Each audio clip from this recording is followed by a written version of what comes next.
Gracias, buenas noches, qué gusto saludarles. Hablemos de justicia, pero en el ámbito internacional. El presidente de los Estados Unidos, Joe Biden, ha firmado esta ley que básicamente permite la persecución en el ámbito penal para funcionarios que han cometido actos de corrupción. Ahí la dejo, y para este tema un experto, el abogado Rafael Jerez, conocedor del derecho y la política internacional.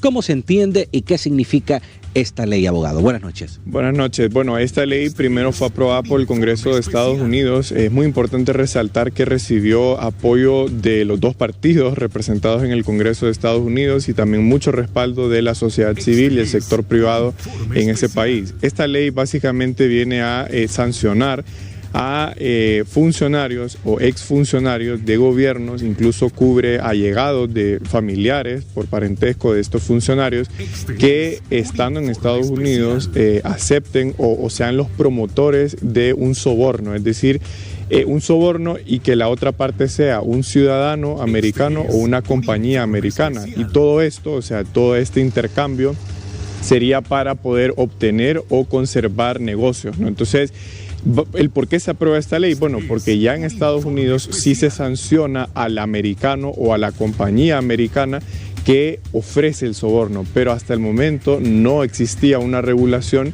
que sancionara a quien recibía el soborno. Obviamente en este caso, como usted lo mencionó al inicio, se trataría básicamente de un soborno en el ámbito internacional, ¿no? Entonces, esto abre una puerta muy interesante porque se sancionaría a quien acepta, pero además de eso se trataría de un actor internacional y la ley en quien se enfoca naturalmente es en funcionarios o exfuncionarios de alto nivel, sobre todo, pero cubre el concepto de funcionario público desde una perspectiva bastante amplia, ¿no? Se habla en Honduras y se ha mencionado de empresarios, de exfuncionarios y de personas que a través de contratos obtuvieron grandes cantidades efectivas de dinero, que tienen empresas en Estados Unidos y conociendo las prácticas nacionales que la mayoría de las cosas se obtiene a través de una coima, pueden practicarla ya.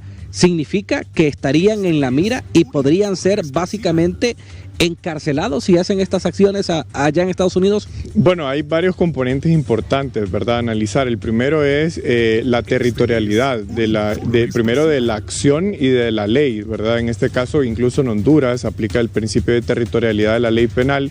Y por eso cuando uno lee el comunicado que replicó no solo el gobierno de Estados Unidos, sino en este caso Transparencia Internacional, que fue una de las organizaciones promotoras de esta ley, se enfoca en que se encuentre en Estados Unidos la persona. Obviamente también hay que hacer un análisis más cuidadoso de la figura de la extradición, en qué medida estas figuras delictivas encajan con los tratados de extradición que Estados Unidos tiene en vigor con otros estados a los cuales pertenecerían estos funcionarios o exfuncionarios, pero sin duda que abre una puerta importante en cuanto al combate de la corrupción y como lo menciona en el comunicado en el que se aprueba, en el que se comunica la aprobación de esta ley, básicamente completa el ciclo que ya existía en la regulación americana sobre el poder sancionador del soborno y las repercusiones que esto tiene, porque cuando se comunicó la aprobación de esta ley se habló del efecto nocivo del soborno, no solo obviamente para el americano individualmente o la compañía, sino para la sociedad de Estados Unidos y obviamente también para el estado al que pertenece el funcionario que está participando en esta actividad, ¿no? Le agradezco su tiempo. Cecia y Fernando,